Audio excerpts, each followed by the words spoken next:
नमो बुद्धाय साथियों, आपका प्रबुद्ध भारत यूट्यूब चैनल में हार्दिक स्वागत है। आज हम जानने वाले हैं विश्व गुरु, विश्व वंदनीय, विश्व शांति दूत तथागत भगवान गौतम बुद्ध के अनमोल विचार। कैसे हम कामवासना के विचारों को तथा मन में आने वाले गंदे और अश्लील विचारों को रोकें। दोस्तों, यह वीडियो बहुत ही मोटिवेशन तथा एजुकेशनल है, जिसे आप नहीं जानते। तो चलिए दोस्तों, अब ज्यादा समय ना लगाते हुए इस वीडियो में आगे बढ़ते हैं। हेलो फ्रेंड्स, सबसे पहले मैं चाहूंगी कि आप इस वीडियो को एक बार अंत तक पूरा देखें। अगर आप इस चैनल पर नए हो तो फटाफट हमारे चैनल को सब्सक्राइब जरूर करें। तो चलिए वीडियो को शुरुआत करते हैं। एक बार एक युवक भगवान गौतम बुद्ध के पास आया और भगवान बुद्ध से बोला कि हे भगवंत, मेरे मन में इतने गंदे विचार क्यों आते हैं? मैं नहीं चाहता कि मेरे मन में गंदे विचार आए, पर मेरे मन में हमेशा कामवासना के विचार चलते रहते हैं और मैं इनके बारे में सोच सोच कर बहुत परेशान हूँ। मेरी ऊर्जा और समय यह सब सोचने में ही नष्ट हो जाती है और इन सब गंदे विचारों की वजह से मैं कभी भी शांत नहीं रह पाता और मैं हमेशा ही स्त्रियों को देखकर मोहित हो जाता हूँ। इन गंदे और अश्लील विचारों से अपने आप को रोक ही नहीं पाता। उस युवक की यह बात सुनकर विश्व वंदनीय तथागत भगवान बुद्ध मुस्कुराए और उन्होंने उस युवक से पूछा, क्या तुम्हें पता है यह कामवासना होती क्या है? फिर लड़के ने उत्तर दिया और कहा, हे भगवान, हे बुद्ध, मैं यह तो नहीं जानता कि कामवासना होती क्या है, पर हाँ, यह जो भी है बहुत बुरी चीज है। फिर तथागत भगवान बुद्ध ने उस युवक से कहा कि सबसे पहले तो तुम्हें यह समझना है कि प्राकृतिक रूप से जो भी चीज हमारे अंदर है वह बुरी नहीं। हमारे जीवन में उसकी कुछ ना कुछ जरूरत है। वासना कोई बुरी बात नहीं है, यह तो हमारे मन की एक भावना है जो हमें किसी न किसी चीज की कमी का एहसास करवाती है और फिर हम उस चीज को पाने के लिए उस चीज की तरफ आकर्षित हो जाते हैं। जैसे अगर तुम्हारे पास धन की कमी है तो तुम में धन पाने की वासना उत्पन्न हो जाएगी। तो वासना कुछ और नहीं, बस एक प्रकार की कमी है जो कि एक प्रकार की जरूरत का एहसास है, और जब यह जरूरत शारीरिक हो तो हम इसे कामवासना का नाम देते हैं। युवक ने भगवान बुद्ध को कहा कि हे बुद्ध, मुझे कामवासना का मतलब तो समझ में आ गया, पर आप मुझे यह बताइए कि यह आती कहाँ से है और कैसे आती है। उस पर तथागत भगवान बुद्ध कहते हैं कि कामवासना कहीं से आती नहीं है, यह तो हमारे अंदर ही होती है और इसका होना तो जरूरी भी है, तभी तो मानव जाति का विस्तार होगा। फिर युवक ने कहा, जब ये हमारे अंदर ही है और जरूरी भी है तो फिर लोग इसे गलत क्यों बोलते हैं? इस बात पर भगवान बुद्ध ने कहा कि यही ही तो समस्या है। लोगों ने कामवासना को गलत तरीके से सोच लिया है, इसे छिपाने की, दबाने की कोशिश करते हैं। कामवासना गलत नहीं है, बल्कि काम वासना का गलत तरीके से प्रयोग करना गलत बात है। लोग जिससे प्रेम करते हैं बस इसके लिए जीने लग जाते हैं, उसे पाना ही अपना लक्ष्य बना लेते हैं और इसके बारे में हमेशा सोचते रहते हैं, पर यह सब गलत है। आगे भगवान बुद्ध ने युवक से कहा, क्या तुम्हें पता है जानवरों में भी काम वासना होती है? युवक ने उत्तर दिया, हाँ हे बुद्ध, जानवरों में भी काम वासना होती है, क्योंकि जानवर भी तो आखिर अपनी पीढ़ी को आगे बढ़ाएंगे। उस पर तथागत भगवान बुद्ध ने कहा, तो फिर हम जानवरों की कामवासना को गलत क्यों नहीं कहते? युवक ने कहा, मुझे नहीं पता। हे तथागता, आप ही मुझे बताइए। इस बात पर भगवान बुद्ध कहते हैं कि जानवर अपनी कामवासना का प्रयोग आनंद प्राप्त करने के लिए नहीं करते, वह तो सिर्फ संतान उत्पन्न करने के लिए ही कामवासना का उपयोग करते हैं। जानवरों को प्रकृति ने इतनी समझ नहीं दी कि वह कामवासना को अपने सुख का आधार बना सके, जबकि मनुष्य अपनी समझ के बलबूते पर प्रकृति में पाई जाने वाली प्रत्येक वास्तु को अपने सुख के लिए प्रयोग करता है। हम इंसानों ने ही कामवासना को अपने सुख का साधन बना लिया है, जबकि प्रकृति ने तो हमें अपने वंश को आगे बढ़ाने के लिए दिया था, लेकिन इंसानों ने इसे अपने जीवन का परम लक्ष्य बना रखा है और इस तरह से काम वासना का भी लगाव हो जाना गलत है। फिर युवक ने पूछा, हे भगवंत, ये काम वासना हम पर हावी क्यों होती है? तब भगवान बुद्ध कहते हैं कि सुनो, अब जो मैं तुम्हें बताऊंगा उसे तुम ध्यानपूर्वक सुनना। काम वासना का सारा खेल तुम्हें समझ आ जाएगा, तुम्हें तुम्हारे सारे सवालों का जवाब मिल जाएगा, बस तुम्हें ध्यान से सुनकर समझना है। एक बार की बात है, एक आश्रम में गुरु और उनके शिष्य रहा करते थे, जो रोजाना आश्रम के बाहर स्थित गांव में भिक्षा लेने के लिए जाते थे। उस आश्रम का एक शिष्य जो गांव में भिक्षा लेने जाता था, उस रास्ते में एक नदी पड़ती थी। एक दिन उसने देखा कि एक लड़का पेड़ के पीछे छिपा है। वह उस लड़के के पास गया और उससे जाकर बोला, भाई, तुम इस पेड़ के पीछे छिपकर क्या देख रहे हो? उस लड़के ने कहा, अरे तुझे नहीं दिखाई दे रहा कि मैं क्या देख रहा हूँ? तब शिष्य ने नदी की तरफ देखा तो वहाँ पर कुछ लड़कियाँ पानी भर रही थी। वो लड़कियाँ 14 से 15 साल की होगी। तब उसने उस लड़के से कहा, अरे भाई, वहाँ पर तो लड़कियाँ पानी भर रही है और इसमें छिपकर देखने वाली क्या बात है? तब वो लड़का उस शिष्य की तरफ देखकर उससे कहता है, अरे पागल, तुम्हें दिखाई नहीं दे रहा क्या? कैसे? यह परियों नदी से पानी निकाल रही है, जरा उनकी अदाओं को तो देखो, उनके कोमल शरीर को देखो, उनकी पतली कमर को देखो और उनके बाल उनकी कमर पर कैसे लहरा रहे हैं, मानो यहाँ स्वर्ग की संपूर्ण सुंदरता बिखरी पड़ी हो।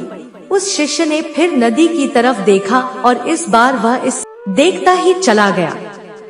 उसे किसी भी बात का कोई डर नहीं था, लेकिन अब वो छिपने लगा और उन लड़कियों को देखने लगा। और जब वो छिपकर लड़कियों को देख रहा था, तभी वह अचानक अंदर से कांप गया और उसने कहा कि यह मैं क्या कर रहा हूँ? मैं जो कर रहा हूँ वह सही नहीं है, मुझे यहाँ से चले जाना चाहिए। और फिर वह जल्दी से वहाँ से चला गया। उसके बाद वो आश्रम पहुँच जाता है। आश्रम जाकर वो अपने कार्यों में लग गया, लेकिन जो अभी वह देख कर आया था वही उसकी आंखों के सामने बार बार आ रहा था। उसके मन में वही दृश्य चल रहा था। अभी भी उसके मन में वही सब कुछ देखने के लिए लड़ाई हो रही थी। उसका किसी भी काम में मन नहीं लग रहा था। सुबह होते ही वह रोज जल्दी ही भिक्षा के लिए आश्रम से निकल जाता और उस नदी के पास वाले पेड़ के पास जाता, और जहाँ पर वह लड़का पहले से मौजूद रहता था, वह शिष्य उस लड़के के साथ मिलकर लड़कियों को छुप छुप कर देखता था। अब वह रोज ऐसा करने लग गया। यह उसके रोज का काम हो गया। अब उस शिष्य का मन किसी भी काम में नहीं लगता था। वो हमेशा ही किसी न किसी प्रकार के विचार में उलझा रहता। वो आश्रम के कार्यों को भी ठीक ढंग से नहीं कर रहा था। ना वो ठीक से सो पाता था और ना वो ठीक से खाना खा पाता था। अब तो उसका मन बेचैन सा रहता था। उसका मन बार बार उन लड़कियों के सौंदर्य को देखने के लिए तरसता था। जब उसके गुरु शिक्षा देते तब भी उसका मन कई और विचारों में खोया रहता था। उसके गुरु ने अपने शिष्य की इन हरकतों को बहुत जल्दी ही जान लिया था।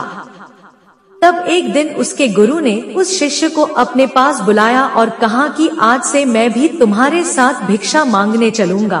तुम और मैं साथ साथ भिक्षा मांगने चलेंगे। तभी शिष्य गुरु को मना करते हुए बोला, नहीं गुरुदेव, आप परेशान क्यों हो रहे हो? मैं अकेला ही ठीक से भिक्षा मांग सकता हूँ।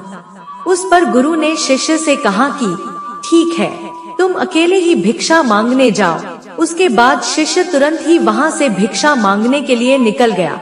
उसके जाने के बाद गुरु भी आश्रम से निकल गए और उस शिष्य का पीछा करने लगे कि वो कहाँ जाता है, किससे मिलता है। यह सब देखने के लिए उसके पीछे पीछे चलने लगे। थोड़ी दूर जाने के बाद गुरु ने देखा कि उनका शिष्य एक लड़के के साथ एक पेड़ के पीछे अपराधी की तरह छिपा हुआ है और छिपकर कुछ देख रहा था। गुरु भी अपने शिष्य के पीछे जाकर खड़े हो गए कि आखिर उनका शिष्य क्या देख रहा है, जिसे देखने के लिए वह पेड़ के पीछे अपराधियों की तरह छिपा पड़ा है। गुरु ने देखा कि उनका शिष्य पेड़ के पीछे छुपकर लड़कियों को देख रहा था, जो कि नदी से पानी भर रही थी। तभी गुरु ने शिष्य को कहा कि तुम क्या देख रहे हो? अपने गुरु की आवाज सुनकर वह शिष्य घबरा गया और उसके पसीने छूटने लगे। वह थर-थर कांपने लगा, जैसे किसी चोर को चोरी करते समय रंगे हाथों पकड़ लिया हो। उसकी हालत खराब हो गई। वो कुछ भी नहीं बोल रहा था। उसके मुंह से कुछ टूटे फूटे शब्द भी बाहर निकल रहे थे। वह अपने गुरु से नजर भी नहीं मिला पा रहा था। गुरु ने शिष्य की तरफ देखा और कहा कि मेरा शिष्य तो नहीं डरता था, उसे तो किसी भी चीज का डर नहीं था, लेकिन यह क्या? तुम तो डर के मारे कांप रहे हो। गुरुदेव, मेरा इसमें कोई दोष नहीं है। उस लड़के ने मुझे बहका दिया था, लेकिन आपसे मैं वादा करता हूँ कि आज के बाद मैं ऐसा कभी दोबारा नहीं करूँगा। मुझे माफ कर दो गुरुदेव। उसके बाद गुरु ने शिष्य से कहा कि कोई बात नहीं, पर इस बात का आगे तुम ध्यान रखना कि हम जैसी संगति करते हैं वैसा ही फल हमें प्राप्त होता है। उसके विचार हमारे अंदर प्रवेश करते हैं, इसीलिए अच्छी संगति करो जिससे तुम्हारे अंदर अच्छे विचारों का प्रवेश हो। फिर गुरु और शिष्य आश्रम लौट आए और फिर से आश्रम के कार्यों पर ध्यान देने लगे। उसके बाद उस शिष्य ने उस रास्ते को छोड़ दिया और दूसरे रास्ते से जाने लगा। वो अपने काम को ध्यान से करता, लेकिन धीरे धीरे उसके अंदर क्रोध उत्पन्न हो गया और फिर वो दूसरों पर क्रोध करने लगा और बेचैन रहने लग गया। अब वो सही समय पर भोजन भी नहीं करता था। वह भोजन भी बहुत कम खाता था। उसकी यह हालत देखकर एक रात गुरु शिष्य के पास आए और उसे बोले कि अब तक तुमने कितनी बार अपना वादा तोड़ दिया। यह सुनकर वह शिष्य अपने गुरु के चरणों में गिर गया और रोने लगा। रोते रोते ही उसने गुरु से कहा कि हे गुरुदेव, मैं कई बार अपना वादा तोड़ चुका हूँ, फिर वादा कर लेता हूँ, लेकिन हर बार मैं वादा तोड़ देता हूँ। मेरा मन मेरे नियंत्रण में है ही नहीं। मैं बहुत कोशिश करता हूँ कि मैं अपने मन से सारे बुरे विचारों को निकाल डालूं, लेकिन मैं चाहकर भी ऐसा नहीं कर पा रहा हूँ। फिर गुरु ने शिष्य को कहा कि चलो मेरे साथ। फिर वह गुरु अपने शिष्य को आश्रम के बगीचे में लेकर गए और उस शिष्य से कहा कि देखो, यहाँ पर कुछ नालियाँ बनी हुई है, जिससे नदी का पानी इन पौधों तक आ रहा है और यह पानी एक निरंतर भाव से बह रहा है। क्या तुम इस पानी के बहाव को रोक सकते हो? शिष्य ने कहा कि हाँ गुरुदेव, मैं इस बहते पानी को रोक सकता हूँ। फिर शिष्य ने मिट्टी उठाकर उस नाली में डाल दी। उसके बाद वो पानी थोड़ी देर के लिए रुक गया और फिर थोड़ी देर बाद उस मिट्टी के ऊपर से पानी बह गया। उसके बाद गुरु ने शिष्य से कहा, अरे यह क्या? यह तो पानी रुक ही नहीं रहा।